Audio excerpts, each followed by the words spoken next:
Welcome to another Founder Wisdom Pod. We have Masha Plotkina. She's the founder of Quinky with us. Quinky is a cool app. It's a Duolingo in dating and sex. So making taboo topics fun and helping to overcome embarrassment. So I stand behind that. That's a pretty cool mission. Masha is in Amsterdam today. I'm in Montreal, Canada. And yeah, it's going to be a fun one. This podcast is presented to you by podfire.com. That is my podcasting agency. If you want to start a podcast, scale it, monetize it, go to podfire.com. We can help you do that the unconventional way. Masha, welcome to the pods. Tell me Thank a bit you. more about Quinky, yourself, and everything you're up to nowadays. Okay, yes, sure. Hello, everyone. Maybe I should start from my background because it's very interesting that I'm actually a computer science teacher. So now I'm doing sex educational startup, but originally I was a teacher and I had several businesses in education and ed tech. So we mostly were doing social entrepreneurship with my team. So we were rebuilding schools, we were doing some kind of events for teachers. So all my experience was being a geek teacher, doing some educational stuff. And 1 year ago, I decided to switch the area I'm working in, and I decided to make something that I'm passionate about, and it was sex education, because mine was really poor when I was a teenager. So I thought like, okay, how can I combine education and some topic that I'm passionate about? And it was sex education. So I got investments and I started doing Quinky, which is something about Duolingo in sex education and dating. So it's fun and engaging tools that can help you to learn more about yourself, about your body in a very fun way, because when you have fun, you don't have so much stress in these topics that usually embarrassing, and sex is usually very uncomfortable. So yeah, that's a short story about my background. Also, I had a lot of experience in doing like media projects in with schools. So I know everything about ed tech. I don't know so much about sex tech, but last year brought me a lot of insights, and I'm now part of global community of sex tech entrepreneurs. And yeah, I'm living in Amsterdam, planning to move to San Francisco. So that's it. Sex tech is an interesting niche. I think it's growing pretty exponentially. How did you actually make the jump, like up until to the point that you explained to your friends and parents that you're now leading this sex tech business? It's a good question because it's still sex education, so it's really related to educational parts. So it's easier for them to understand why I made such a switch. Also, when people hear, and also my parents, that it's sex tech, they make wrong assumptions that it's something about porn and adult stuff, because usually people only think about sex tech as an porn industry, but it's much more than that, because it's all about also sex health tech, and also about education and about sex toys and wellness brands. It's also part of sex tech. So if you do something, and in my case, I'm doing something with a great impact on people's health, on behavior, and it's bringing a lot of pleasure and fun in people's lives. So I think that's fine. And my parents are really happy. And they actually tried the prototype of my app. And we have a character there. It's Quinky. It's like a cute pink cloud that is guiding you through the whole experience, like Duolingo All. They also have character. So they actually really like the whole design and branding. And even my grandmother, it's a very special stuff. She told me that she never thought to explore something in this area. And after following me on social media, reading about my startup, she started to exploring something in the field of self-exploration in sex. So I think it's really cool that my family is very supportive. And my friends, of course, they all the time they tell me stories about their sex life, dating life. So now I'm a resource where people can actually place their stories about bad dating life, bad experience in sex, and they want to have some support from my app and from me on that in these topics. Right. And how do you remove the taboo from the equation? I'm still like in a process of doing this, because maybe I don't know how much you know about sex tech, but for all the listeners, all their stuff about sex is usually removed from Instagram, from TikTok, from all their platforms. So they are banning this kind of natural topic, and the way I'm trying to tackle it is against re-education. So it's really helpful when you have this approach, when you say that you are not an adult and porn tool, but you are something that helps people to know themselves better. So I'm trying to make the right positioning. I'm not saying that it's in the first place app about sex. It's in the first place community, and tool for community that can help you to learn more about yourself and feel connected to your body, and also be part of people that are open-minded, and you can feel free to communicate with them about anything. So yeah, that's, if I understood you correctly, that's the answer to your question.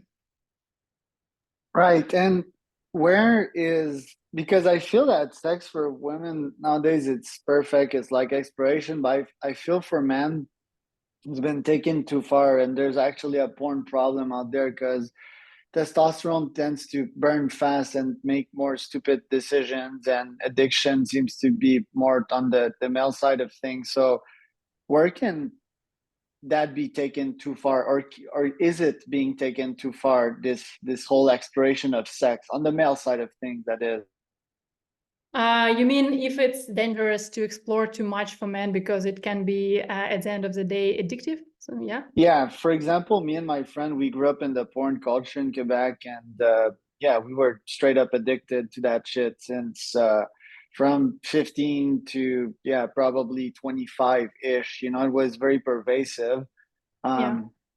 You know, like if I would have followed that path, I'd still have multiple sexual partners. I'd be infected, and I'd just be, you know, like I wouldn't be scaling my business. I'd probably still be chasing skirts, you know, because I'm a high testosterone guy. So are my Mhm. friends. So I felt we really take it way too far. And I feel that in society, it's very pervasive as well, porn. So what's your take on that? Yeah, I think it's a really great question to speak about. So my goal is to actually kill porn as a resource of sex education, because it affects people in a wrong way. Because you really think about, let's say, if there is sex between men and women in porn, men usually make wrong assumptions about how they can behave then in real life with women, because nothing what happens in porn usually happens in real life. So yeah, you're absolutely right. It is dangerous to be addicted to specific kind of porns. But now, speaking about porn, there is, for example, Erica Lust. She's doing a female version of porn. So she's trying to bring there some pleasure, some information about consent, boundaries, which is very important. So the idea of Quinky and how I'm trying to work on that, sex and sex with penetration, it's only one part of the process. And there is a lot of things you can do before, because you should start with yourself, knowing better what you like. So there are a lot of games and ideas that we put inside with our sexologists on self-exploration. Then there is a big chapter about consent and boundaries, because it's very important to know that something you are going to try with your partner is fine for them, and you should know how to communicate well on these topics. Also, exploring your vocabulary is one of the parts, because sometimes you don't know how to explain to yourself and to your partner what you like. You don't know how to name the body parts. You don't know how to, for example, explain with the right words what you would like to do now. So for me, it's that I'm trying to also through social media, through our email broadcast, we try to explain this horrible effect of classic porn that you can have if you're going to be learning something from this resource. So my dream is also to be placed then in porn as an educational tool. So porn actors will be checking Quinky before starting something, and they will be playing Quinky in the middle of the process. I mean, it's fun, but it can be something like that. So it's, if you're addicted to porn, yeah, and if you have some troubles, it's better at least to try to start watching female porn, and then to understand that there is a lot of things before sex with penetration. So you need to explore like a lot more than just some techniques or some information about sex toys. So yeah, that's all the things we're trying to cover inside Quinky. And I see you promote a lot on the preservative side of things. So no condom, no entry. I'm looking like at this LinkedIn Yeah. post of yours. How's that a problem in the world, like unprotected sex? And what are you possibly doing about that? Yeah, if you check my profiles, I have like one of the go-to-market strategy I have, that we're trying to uncover topics that usually people are not speaking about on LinkedIn, for example. Sex is not that covered there, but still there is a huge problem with HIV and a lot of other disease that Gen Zs are having, because sometimes there is an approach that, let's say, one of the partners can say something like, okay, this condom is too small for me, so let's try to do something without it. And it's kind of a pressure that this partner is doing on another person. And it's very important for me to highlight in all the educational materials and all the games we have that it's a number one red flag if you hear something like that on dating app or in real life, and you can stop having any connection, or even if you are in the middle of sex, you can just go away, because it's your right to protect your body, and it's nothing worse than having some kind of health disease because you were feeling uncomfortable to say no. So we try to educate in a ways we can, in a fun way, our users to say no and to just appreciate their boundaries, because we work with sexologists, and one of our main sexologists, Dr. Laura Wobbles, she was previously working also in a health tech and sex tech startup, and she's also helping us to create science-backed materials that will be in the right way, telling people how they can communicate on such, like, I would say, like sensitive topics with their partners. So we do promotion, for example, on the streets. We try to understand how many people react on such billboards like no condom, no entry, and which is fun, but I got a lot of like angry comments from men that were passing by. So usually people react in a really strange ways when they see some kind of promotion on this topic.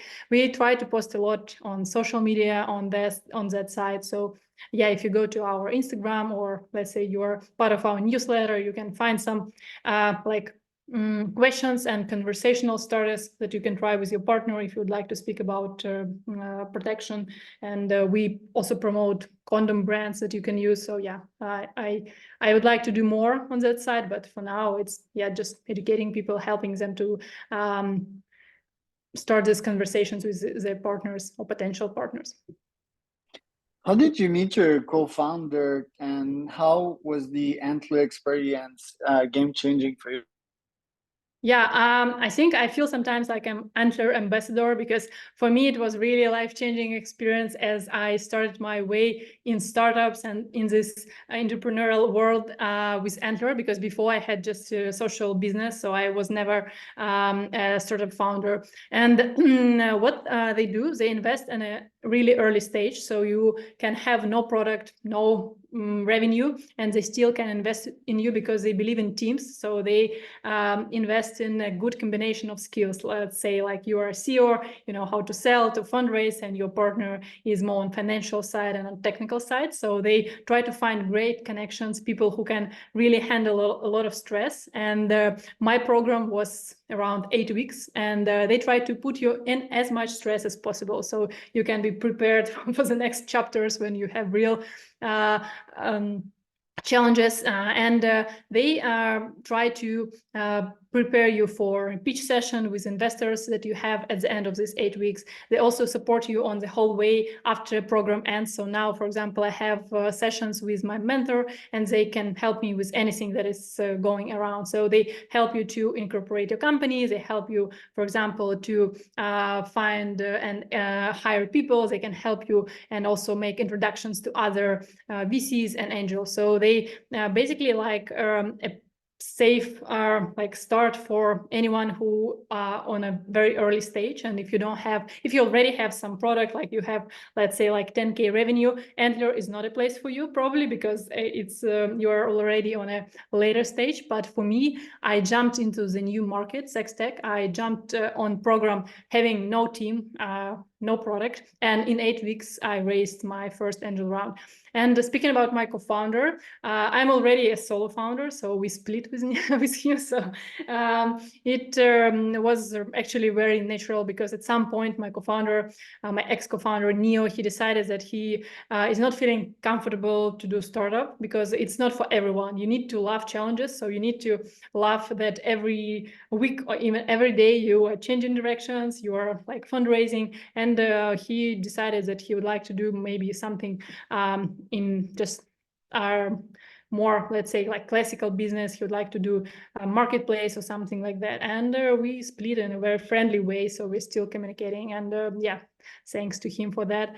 And now I just I'm looking for a co-founder, but I have also a great team because I have a sexologist who is covering all their topics about health and science. I have a go-to-market advisor. She's also amazing. She has a lot of experience working in UK. I have a designer. I have people who help me from technical side. I have product leads. So yeah, just having a co-founder would be great, but it's not the number one thing that I need now. Right. And I'm seeing on your website, like, when are you gonna actually launch? Yeah, so we passed already that time when we launched firstly, because the first idea was to have Duolingo in sex education. So the product was only educational, and we launched on App Store and Google Play. And now we are adding dating part, because we really believe that we have a lot of people in our community who are asking for some connections in this community. So we decided that we need to help people to connect on topics related to self-exploration and sex. So we are now doing this like second version of the product, and I hope that MVP version prototype will be launched in the next 2 weeks, because it's all almost ready. But the first version, now we decided to like remove it because it's only with educational content. So next 2 weeks, maybe, yes, 3 weeks, and it will be launched with the dating features. And what would be the main feature? Because one can picture like the Duolingo of sex kind of, you respond questions in a really UX friendly way, then you get stimuli. Good job, you answered that well. I'm on the website here and I see like features like Quinky or Quinky. I'm not sure to understand the difference. Like, what would be the core features here? Yeah, in the first version of product, so let me also explain more about the naming, because Quinky is actually a term that is combining two words, cute and kinky. So it's a term that means that you can be both cute and kinky, so you can have different sides, because kinky is something more, not extreme, but it's something like usually is not normal practices in sex, and cute is everything about dating, communication. So what is the user flow? You go through onboarding, and then you have personalized ideas and games that you can try with your partner or alone. And these games looks like step-by-step guidance through the whole experience. For example, there is a game that you can try with a sex toy, and it's called like anal play, and you have no experience in that, so we provide you idea of sex toy that you can use, also lubricants that you can use specifically with this kind of toys, and then how you can go through this process. So what steps you need to take and your partner needs to take, and you can send this game to your partner. Or if you are alone and you don't have anyone to try anything with, you can also go through our filters and find a solo game. And yeah, if you don't have a toy, you can find a game without any toys. So there is like a personalized games for any occasion that you can try with partners, solo, or whatever. And then you sell like toys on the app. Like, how do you make money basically? Yeah, so we are going to have in the version that is going to be launched several monetizational streams. One is subscription, so it's like you can have more games and you can have subscription to Quinky features if you pay us from 15 euros per month. And then also it's affiliate market with wellness brands and different sex toy brands, so you can actually try something in our game and buy directly from our website. Now we're trying to rebuild this part, because we were once removed from Google Play because of parts in sex toys. It's like a tricky area. So we are now building also a web app that will be a safe space to connect consumers with sex toys. And now we are also making money from creating educational content for sex toys. For example, we work with Handy. It's a male masturbators. It's a masturbator for people with penis, and they were part of CES in Las Vegas, and it was like a huge huge and very popular place, which attracted a lot of attention. And they were covering the parts of the sex tech brands. So they were saying like, we are a wellness brand for self-exploration because CS is banning all the topics around sex. And we were helping them with materials that can help to explain how to use this toy, because it looks like very futuristic device. And if you take it, you are really not sure how to use it. So we're trying to create like very gamified and easy to try explanation of the sex toy. And now it's our stream of monetizations that we found out not really lately. So we're exploring also an opportunity to be kind of a provider of educational materials for sex toy brands, because they also need some help on how they can deliver their information to consumers in a fun and engaging way, and we are experts in that. It's kind of funny. I'm looking at the handy, and you can picture all these Silicon Valley geezes jerking off. Like, would that be like the future of sex? You know, like people just having their own toys and not minding other humans? I don't think that it's going to be like that, because at the end of the day, we need to have face-to-face interactions with other people. But such kind of toys as handy, they help a lot to have nice and great experience for people with disabilities, because they also help you if you have some troubles with connections in real life. Such toys as handy, they can help you to be like a bridge between connection with partner in real life, and they put a really strong focus on that. So for me, it will be a combination of trying different things in VR, AR, using such kind of toys, and also bring that to your real life partner. For example, it's great for a long distance relationship, because then when you are living, let's say 3 months without your partner, what are the options? Like, you can have sexting, you can have phone calls, and another way you can bring such kind of toys at this one, and it can really spice up your relationship. I think it's also great. And I don't know if you've tried VR porn, but it's impressive, but it's not really replacing the real connection. So I think it will be combination of both online world and world in reality. Interesting. Yeah, I can't see a future in which like humans stay in the equation, like with bots and all of that, like especially with sex, because it's so addictive. Yeah, I think like most humans will decide to go solo, because it's also like it's more convenient, right? Like you don't have to walk to someone or even move yourself, and then you don't have to deal with the emotional part of it. What are your thoughts on that?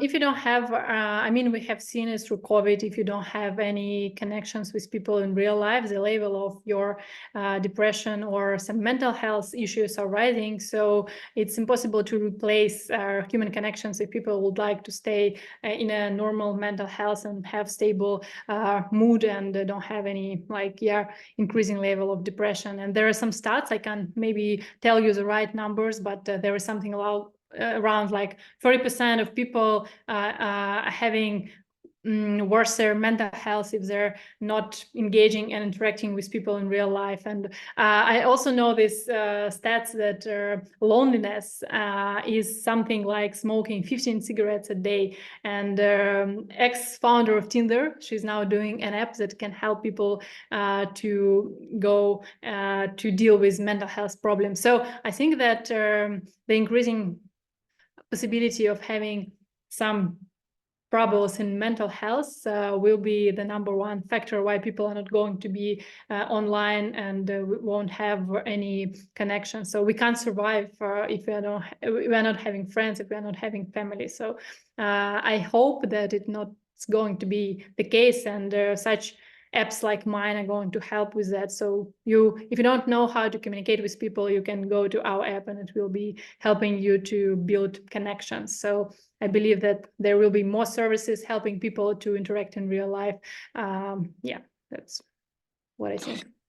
Yeah, well, I think sex and friendship can very much be separated, and love, right? Like they don't need to be in like a partner, which is what makes me fearful that, yeah, like relationships or like old school relationship and the wisdom that they had, I think it'll be lost upon us. I'm not sure like the effect on humanity and what it will have for that.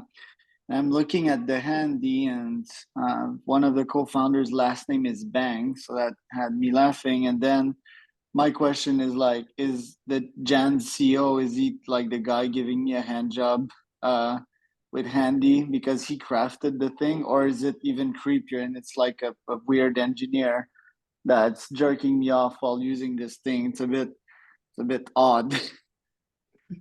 I mean, it depends on your own level of openness to such kind of topics, and I think it comes also with education. If you like understand that this kind of toys is like a normal part of our lives, and it's not going to replace human connections. I think, yeah, it's all about educating yourself in such kind of topics. That's why when I speak, it's yeah, a bit not your question, but when I speak to people on different conferences, like tech conferences, I'm usually the only one who is doing sex tech startup because it's not such a popular area. And on one hand, people are very interested in this area, and on another hand, they make a lot of assumptions like, oh, you're doing something in porn, and then I'm trying to explain that it's not like that, and the sex tech area is really full of different ideas and startups, and yeah, they need to be brought up as well as fintech startups and SaaS startups, because sex is a big and a huge part of our lives, and it's now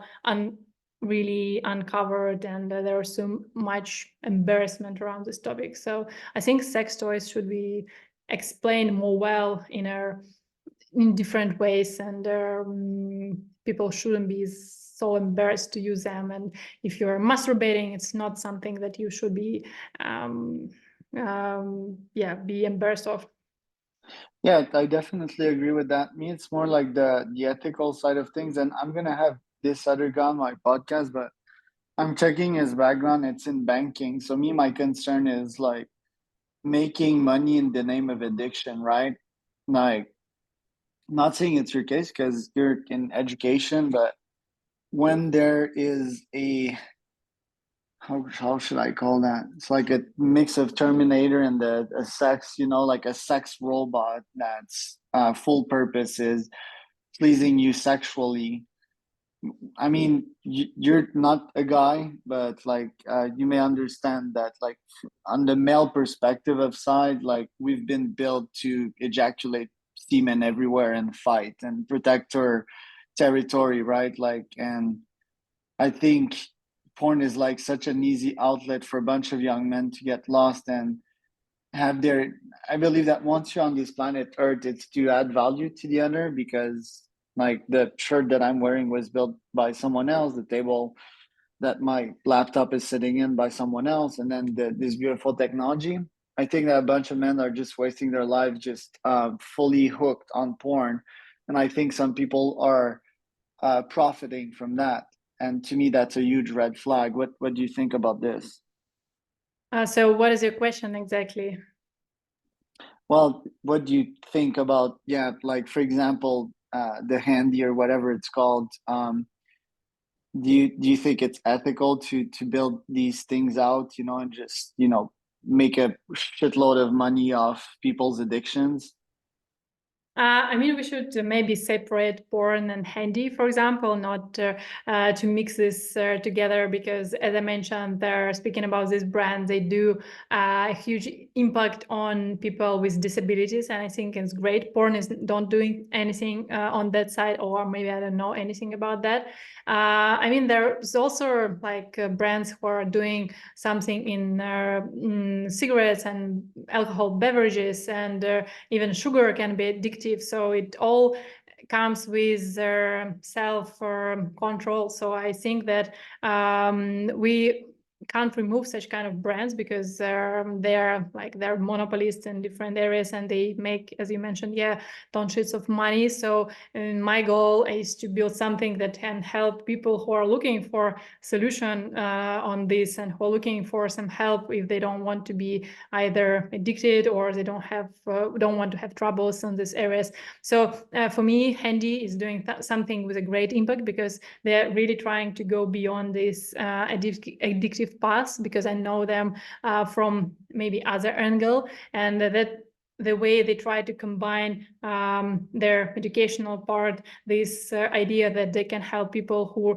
actually can't have any pleasure without their toys, also a great approach. And I think I also been actually a part of Venus in this year. It's a huge porn conference, so all the porn models are coming to Berlin for one day, and you can actually go and walk through venue and see how they masturbate in front of cameras. And yeah, just it's like 1 meter from me, and there are models who are masturbating, and it's crazy that people go to this conference on Sunday with their family, so it's something normal and natural for them. So I think that porn is addictive only when you don't have maybe other, like I don't know, hobbies, friends, and you don't have other like mental health support. So for me, it's about helping people to find other meaningful things in their life, so they won't be so focused on just watching porn if they have other interests in their life. So yeah, here are some thoughts on this topic from me. It's a good point. Where can people find out more about you, Mariia? So maybe it's LinkedIn, because I really like to post a lot there. Maybe not so much lately, but I use it to really tell what is happening with my startup. So if you want some real life show about Quinky and sex tech and sex educational startups, so you can find me on LinkedIn. Also, we have a great website with a really nice branding. I love it. And all the news you can get from our newsletter. We make like once or twice or once in 2 weeks letter, which is very short and simple, and you can get from there ideas on what you can try with your partner and some news from us. And I think that's it. And we are launching in several weeks. I don't know when your podcast is going to be added on YouTube, but maybe by that time we're already going to be launched. So you can find everything from my LinkedIn page.